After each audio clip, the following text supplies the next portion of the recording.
So we're moving out of the servants' quarters and moving into the main part of the house. Can you tell us a little bit about this transition here? Sure. This area in here is the spot where there was a doorway that existed for the servants' quarters. However, it really was not used much by the servants. Perhaps at times the butler may have used it if nobody else was in this part of the house, but typically the servants went up and down. They had their own staircase, but a doorway did exist. They were normally closed, and this separated the servants' quarters area from the main living area of the house. And to my right is the top of the grand staircase, and that staircase, of course, was constructed as part of the 1929-1930 renovation. And was added as part of all the improvements that occurred there. And as you can see also over to my left, there's this large wall, and rather deep for what you would find inside a house.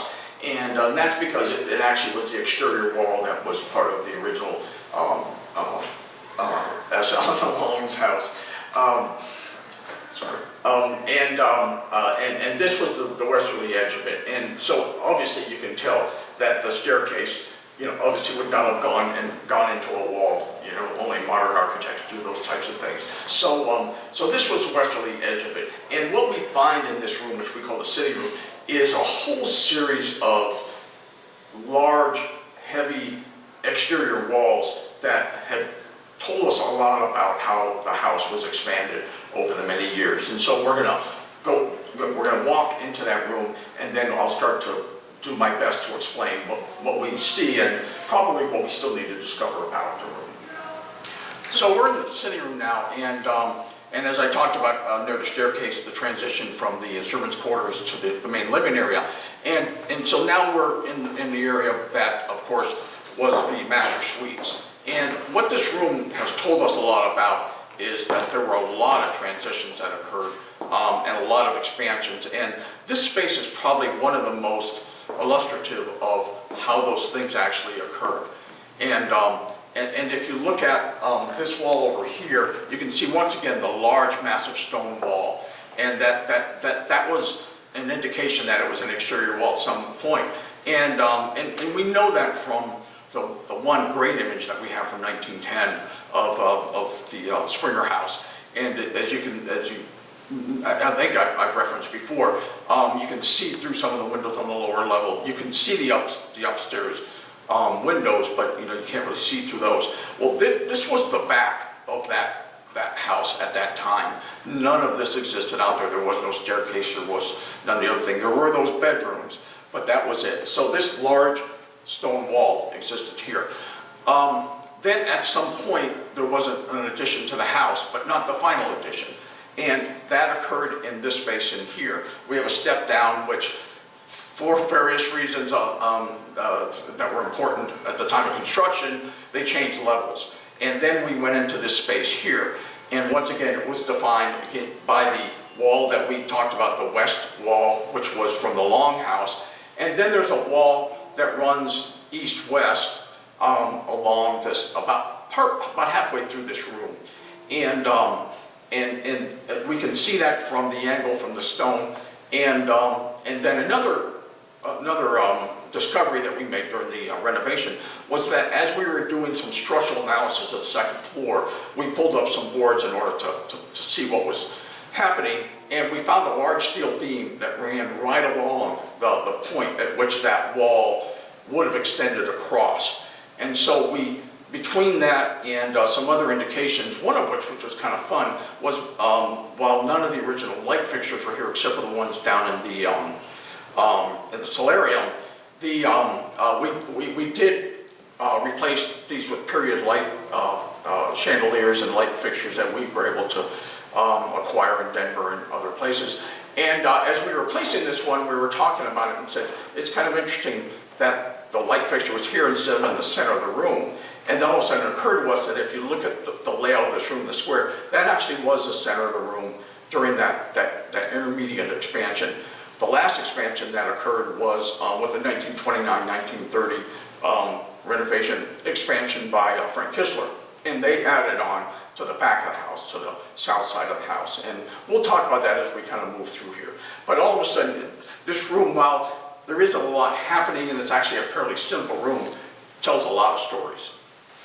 Okay, so Jeff, now we're in this hallway. Everyone loves this hallway. Every visitor that comes here to the mansion loves to see this hallway. I know we have a lot of ideas and theories about how exactly this was constructed. Can you fill us in on those? Sure, and I'll tell you, quite a few of them are mine, and I'm not sure they're right, but it's just based on what I observed and tried to learn. What we know about this hallway is that it obviously exists now, and it was here as part of the Kistler, when Kistler completed his renovation.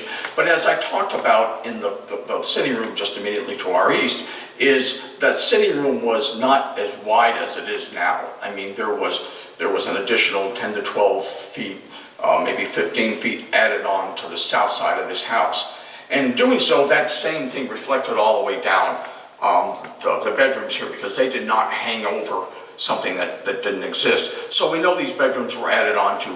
And the reason we know that is from structural discoveries we made. I talked about the steel beam there, and we'll also, when we look into the solarium, there's actually coffers in that, and there's steel beams in there to reinforce the second floor.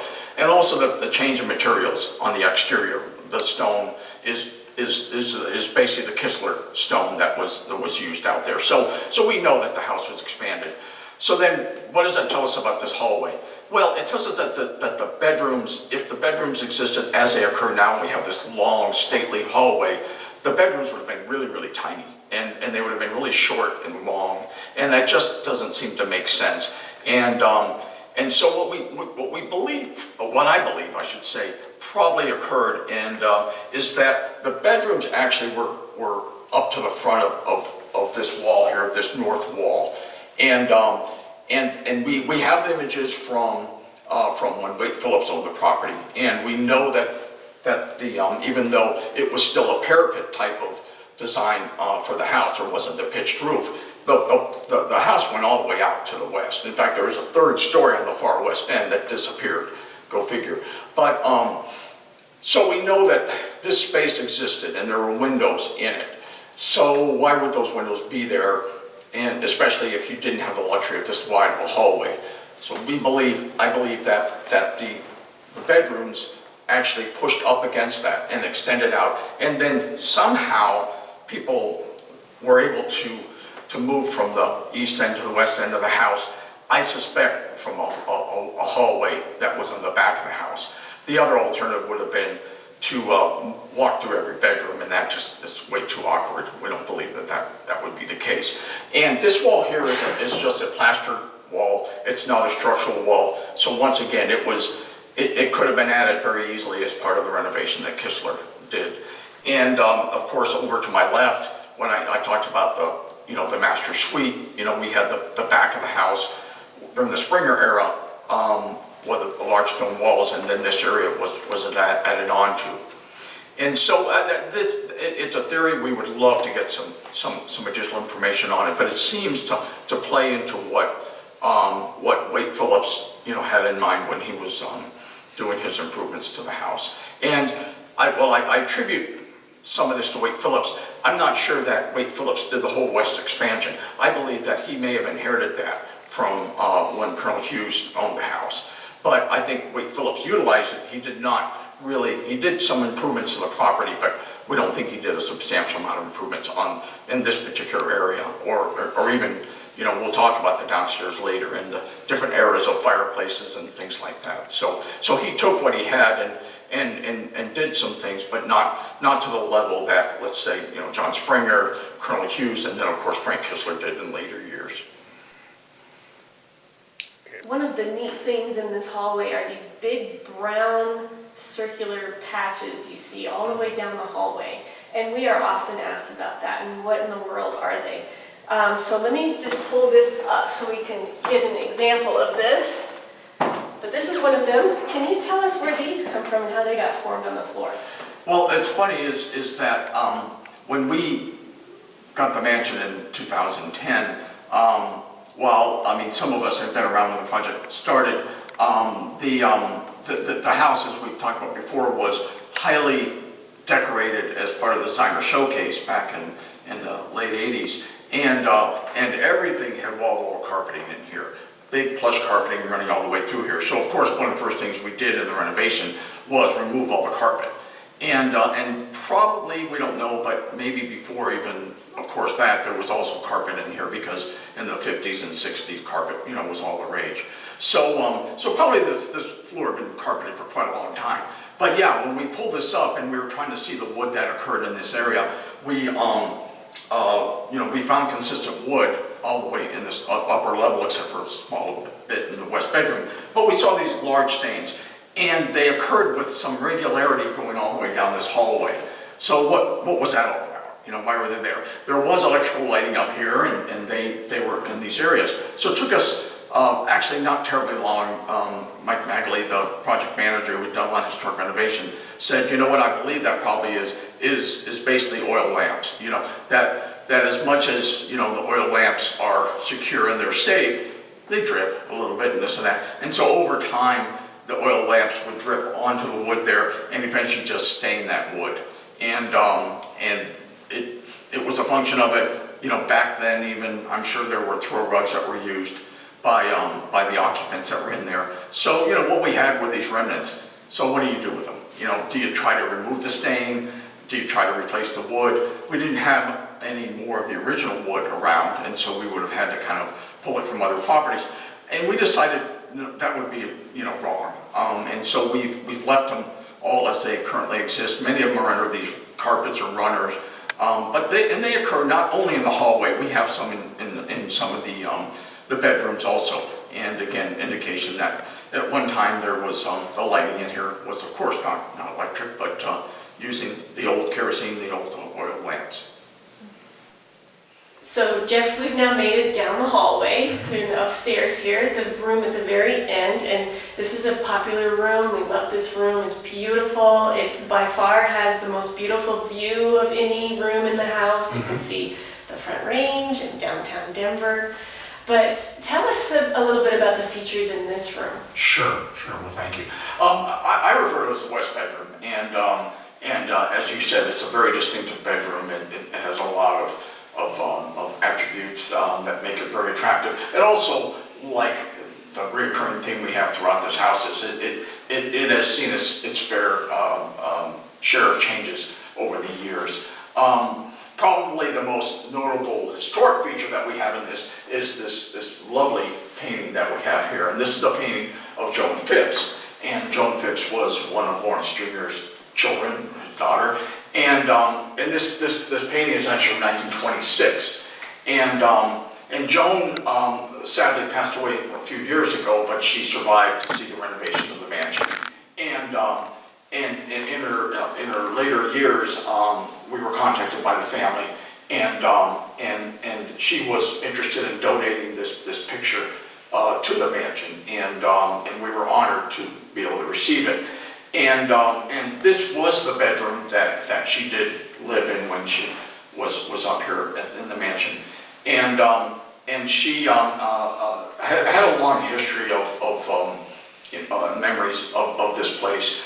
We have some pictures of a wedding that occurred in the late mid-40s, and those were images of her wedding. And you can see a couple of them in the main living room area there, and you can actually see some of the background that it took place out there and on the front porches and all that. So a wonderful family connection to this space in here. A couple other things that obviously tell us that we have changes that have occurred in this is, one, we have the wood in this room is not consistent. We've talked about the wood down the hallways and how everything was the same material when we pulled up the carpet from the 80s and got rid of our permanents and all those remnants of the 80s. But when we pulled this carpet up, we did find that there were two distinctly different types of wood in this area. That could tell us a couple things. One, it's not necessarily that the room was added, but that there was definitely some work that occurred in here. But probably the most intriguing thing is that we have an image from the ownership by Wade Phillips. And And it's very clear that this room was higher than it is now, or the story was, that there was a third story of some type. There was a third level that was here. And it obviously doesn't exist now.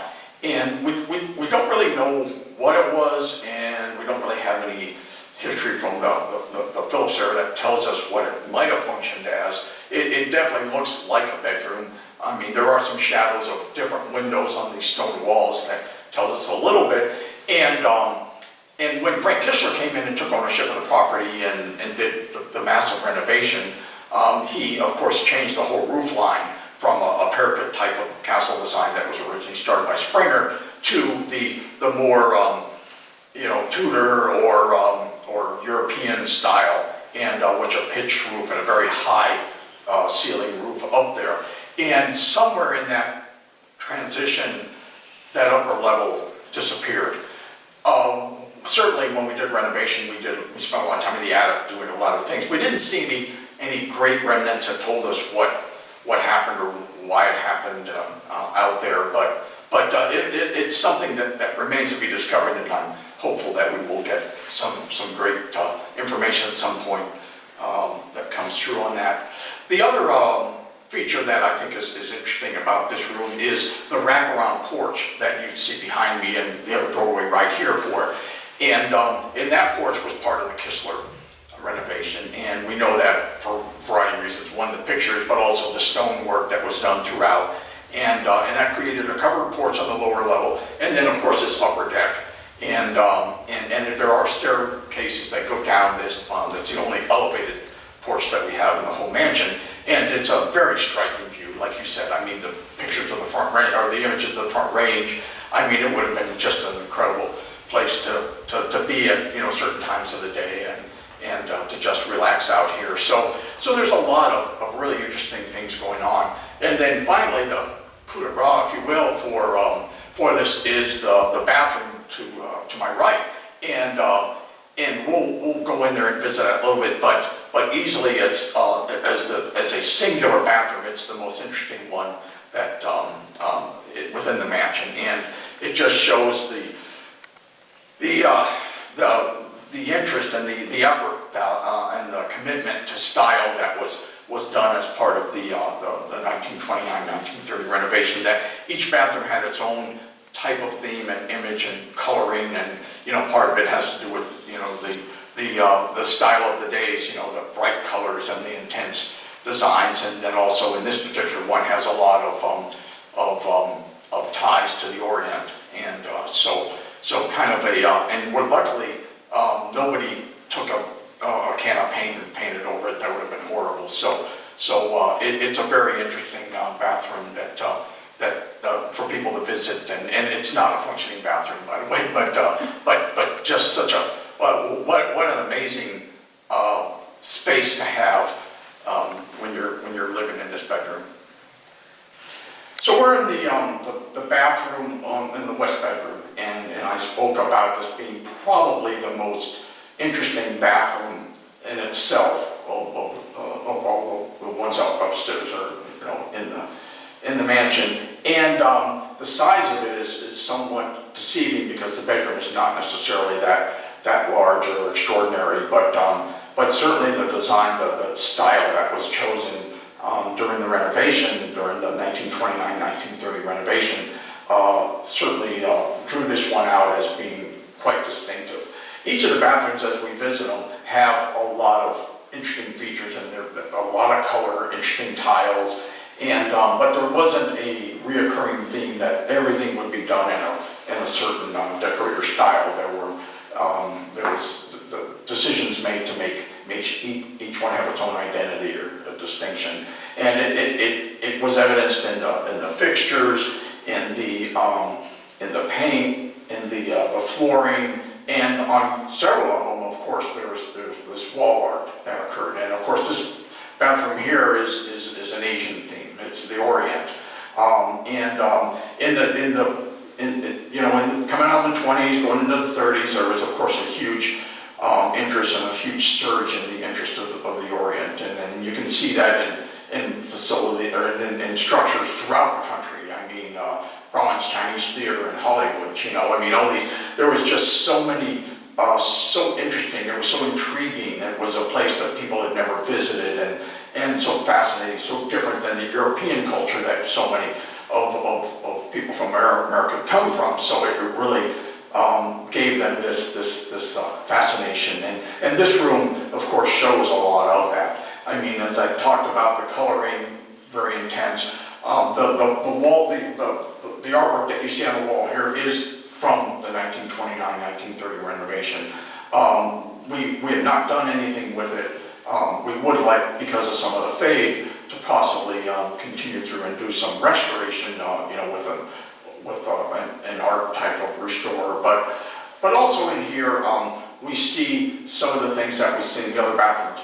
A very notable shower facility. I mean, there is a bathtub here, but the shower, again, like some of the other bathrooms, has multiple heads. It has a large head on the top, and then also several shower heads from the side, which in a house, a mansion, an estate that didn't have, wasn't hooked up to any kind of large water system, it had the windmill and its own thing, was kind of an interesting statement in its own, that, you know, you had the ability to provide, you know, these modern shower facilities. The glass, these things are heavy leaded glass. I mean, the beveled mirrors. I mean, everything about this room just is rather extraordinary, and certainly long before bathrooms were considered to be a big selling point of a home. You know, you saw these types of commitments to style and fashion